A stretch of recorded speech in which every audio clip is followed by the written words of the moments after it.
How do you earn extra income as a designer? In this video, I have Tony from Inner Geek Designs that'll tell us just that. And if you want to learn more about becoming a freelance designer, make sure to grab the How to Become a Freelance Designer Starter Guide linked in the description below. What are some of the salary ranges that you've seen for someone that is a freelance designer?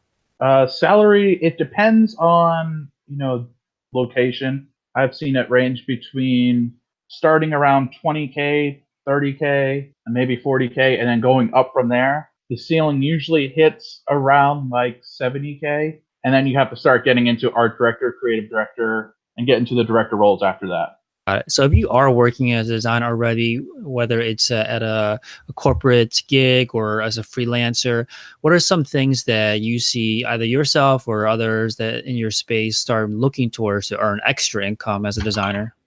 There's a couple things you can do. One thing a lot of designers do is they'll make brushes for Photoshop and other things, and they'll sell them.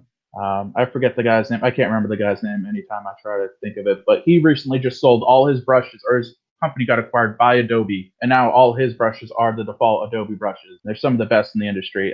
There's also, YouTube. You can do blog posts with affiliates and get Amazon affiliate links. One thing a lot of people are starting to try more, but still aren't trying enough, is live streaming. You can do Twitch, Mixer, all these other platforms, and some of them have partner programs where you'll get X amount of dollars when people subscribe. You'll get ad revenue, all this stuff.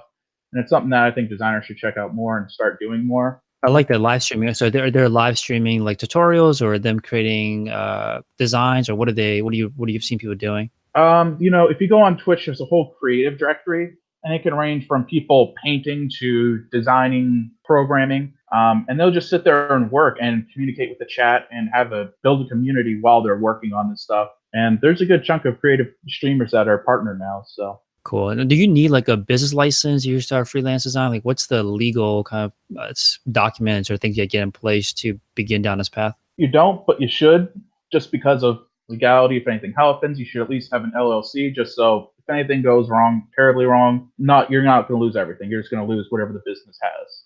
You just have to kind of keep your money straight, and then you have to think of yourself as a contractor at that point, which means tax-wise, you only keep 40% of whatever you make.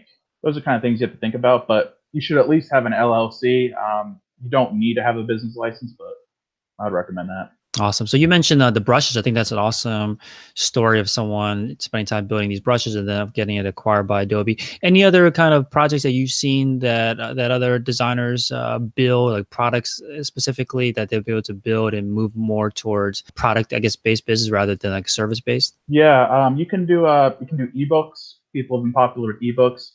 You can do either like a technical ebook, like how to become a graphic designer, or you can do like an art book. You can also do like an online store. Like I have a Redbubble store where people can buy some of the designs I've done. Then there's one lady, she got pretty famous for doing stickers on Facebook, which I'm not 100% sure like of the API needs and all that stuff of doing it. But Facebook does have an open platform to make stickers, and if people buy your sticker pack, you get X amount of back. So there's a wide range of things, and it's only becoming more and more now that designers can make more money instead of just their services. Now, if you had to give advice to someone out there that's starting from scratch, starting from zero, they're maybe working a day job that they don't like, and they're trying to do this on nights and weekends, like how would you recommend someone spend their nights and weekends to begin down this path of learning how to become a designer and then eventually building a business from it? I would say find as many tutorials as you can out there. And then from there, also, if you can find someone who is a close relative or a friend that is in this industry, learn as much from them as you can, and maybe even shadow if you can. And then outside of that, just start and keep doing it until you either realize that it's not what you want to do, you're not made for it, or that you can do this and you just have to figure out the time then to do it. Awesome. So thank you so much for your time, Tony. Where can the audience go to check out more of your stuff and follow along with what you're doing?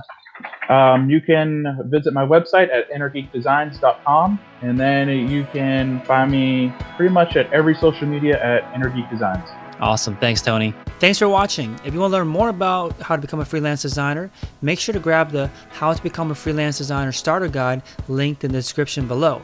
And if you want to learn more about other side hustles, check out the next video.